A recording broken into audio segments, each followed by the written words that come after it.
Students inside Kyoryuger. We have Sagochi, Gabatira, and Drakera, and together they form Kyoryujin. These guys are really big. Like the arm swap guys, they're as big as any leg or torso unit from previous Super Sentai and Power Ranger series. They are a nice size. But Gabatira is in a class of his own. I mean, he's not as wide as Masterpiece Grimlock, but he is definitely bigger. And it's been a while since I've seen the Triptychon, but he might even be bigger than Triptychon. Not wider, but bigger. He is just super big, and if it weren't for this long review table, I would not be able to review him. And when I get to him, he is definitely going to go off camera. Kyoryujin is going to go off camera too, just the nature of the beast, because this set is huge. Now, before I get to Gabatira, or the smaller guys, I need to cover the Judenchi.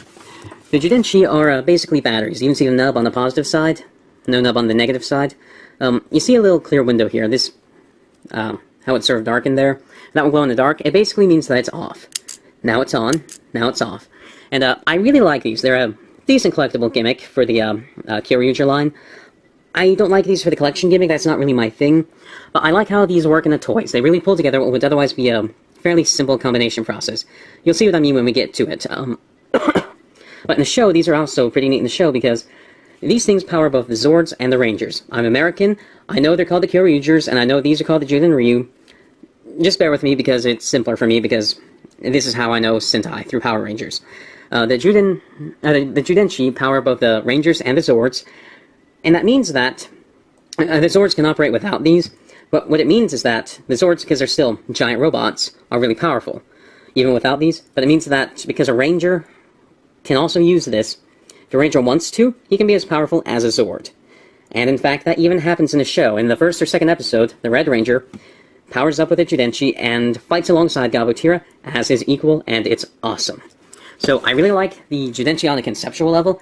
They are really neat how they interplay in the toy and in the show. Now, I've said basically everything I can about them. I'll be showing off the other ones when I get to these smaller guys. Speaking of which, let's go for Sagochi first. This is Sagochi. He is a Stegosaurus, and I like him. I like his shade of blue, although the shade of blue ends up kind of clashing in the combined mode. I'll talk about that in the combined mode. I like his shade of blue. I like how it mixes with the yellow. I wish he had a bit more of this silver paint on him, like on this rebar detail here that's not painted, or some of this stuff in here. He does come across as a little bit under-detailed, but the big yellow paint apps on the legs and a little bit of silver that he does have does kind of make up for it. I wish he had a bit more, but I'm okay with what he has. He has a little bit of posability. The legs can go forward and back and stuff.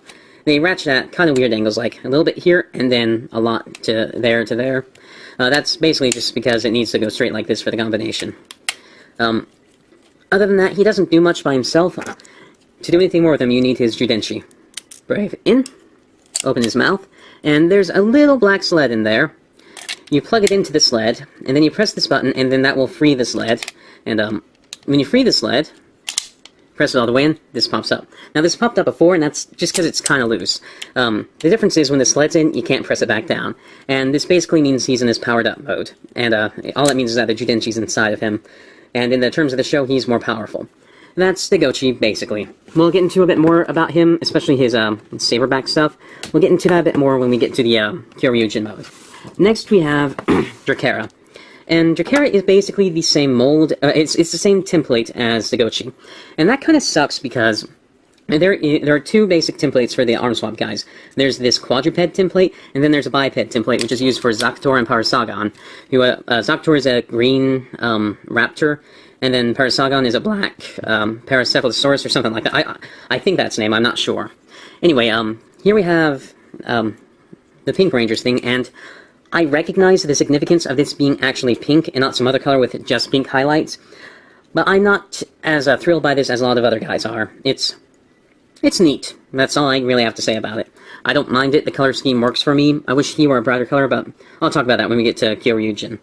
Now for her Judenchi gimmick, pop this open, brave in, plug it in, press the button to free the sled, press it in, and that pops out. Making him pull this out a little bit more. And she has the same posability as Sagochi does, and really everything I can say about Sagochi I can say about her, the only difference being the colors and a little bit of molding. And those are the small guys. Now for the big guy. Just the camera. Bring him forward. And, yeah, I really like this guy. I have problems with him, but I like him. from the side, he looks great. From this side, he looks great. From the other side, this is just lazy. They really could have painted this stuff in, because, I mean, they painted it in all around here, here, and on this leg. If they had just painted this in, this side would have looked so much better. You could also use some yellow down here like the other side, but I'm not too picky about that. I just want that to be painted. And because this side has all of these screw holes, it's not a presentable side. Because this side back here is basically his ass. And this side from here, it looks good. There isn't really much detail put into making it look good. It's basically the, you have this big joint here and then some flat sides here. It basically just looks okay.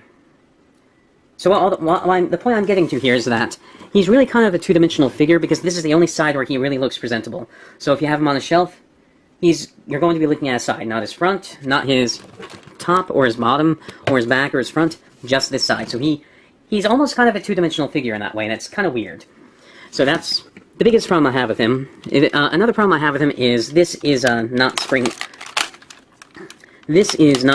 shut. It just gravity's shut.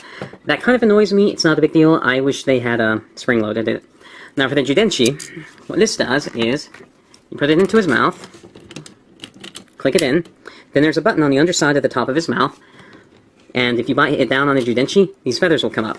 And I like the way that looks. It's a simple gimmick, but it adds a little bit of charm to the guy. I really like the little feathers on it. And that's how you know he's powered up. And that's basically all you can do on this guy in this mode without the electronics. I can't remember if I said it in this take of this video, but I will not be covering the electronics in this video. I will be doing the electronics in a sequel video. And there are several reasons for that. One is, going through the electronics really slows down the combination process and makes it a chore, and it's easy to screw up the electronics if you're not careful. So, I'll be doing that in another video. And they do add some play value to the toy. Just, if you want to know about electronics, I'll show them in the next video. Now, this guy does have some posability. Not much, but it does have some. The little arms here can go up and down. You get this. And, because he does have electronics through his body, his head here can't turn too much. Basically just 90 degrees in this direction, and nothing else, like he can't turn in this direction. He can get a little bit of head posability. It's not much. But, it's really not necessary for this guy, because just being big and awesome is all he really needs to do. For his legs, you can bend them down like this, but because it, screws up his feet being flat on the ground, it doesn't really work. And that's about it for this guy in this mode. Just his presence is enough to make him awesome, and he is my favorite of this bunch. Now, to transform this guy, I like his transformation, but one thing about it does piss me off. Parts forming. Now, when you open this up, you have his helmet in here. I don't mind the helmet. I don't mind parts forming for tiny inconsequential things, for detail things, or when there's a really good reason for it. But, so I don't mind the helmet, but I do mind this. Especially because the only reason for it to be like this is for a later combination with a figure I don't have, which means until I get the figure, I have the problem, but not the reason for the problem. Nothing that justifies the problem.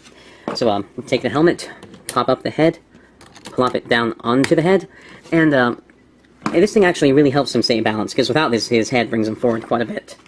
And then to continue the transformation, we will bring these back, and they'll ratchet into position. Bring these down to, because his legs are kind of paper thin, it fills them out a little bit. And then you'll press these buttons, pull this back, down, pull these down onto his thighs, rotate forward, and we are almost done. All we need to do now is split his legs. And then, a bit of warning about the legs, they only go out 2 clicks. If you bring them out anymore, you'll stress the plastic in a weird way, and I don't think you'll break the figure, but you will damage the figure. So, only out 2 clicks. Just a warning. And then we need to take this piece here, and you plug it onto his back as a cape. And that is Gabutira in his pure Yujin mode. Now for these guys, what you'll do is you'll fold the legs up like this, open the mouth, and press the button here to launch the sled forward. A bit of warning about this. Now, I don't know if this is a widespread problem. I imagine it's not, because it happens more on my Sagochi than on my Drakera. But if you point them down and launch these out, it'll sometimes spit out the Judenchi. So if you are playing with this guy and you launch out the Judenchi with him facing down, just keep that in mind, because you might damage it or break it or lose it. So launch this out, and now go ahead and take this off. And then what happens is you'll plug this in right here. And this is why I like the Judenchi, because having these pop out as part of the combination mechanism is really neat. It's a nice kinetic element, and it makes the combination sequence very fun, even though it is very basic, because you have a decent transformation, but still kind of simplistic on Gabutira. Then these guys are very simple. But adding that one little element, that one kinetic element, just makes it so much fun to combine these guys. It ties together the combination sequence. Pop it out, and plug it in. And this is one of the reasons why I don't want to cover the electronics in the video, because to do the electronics, you need to take the Judenchi out and put them into here to have them read, and put them in and to have them read in the order that they're being used. And the reason why that's bad is it means that it interrupts the flow of pressing the button to activate the connection joint. Even though they're not actually part of the connection joint, they look like they are. It interrupts that play flow, and that kind of ruins the effect for me. So that's why I'm just covering the toy in this video. Now you have this as a weapon, and you can use this in two ways. You can use it as a sword, and I like the sword. It's pretty neat. Or you can use it as a bashing shield. And for the bashing shield, I like to have him hold it upside down like this, so his fist is closer to the middle, so it's not so high up.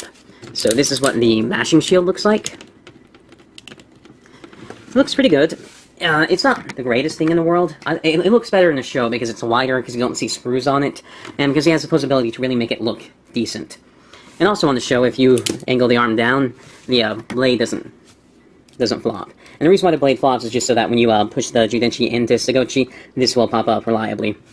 And then for the sword, I'm going to talk about a problem I have with the sword, but I don't want to get into the problems of the figure just yet.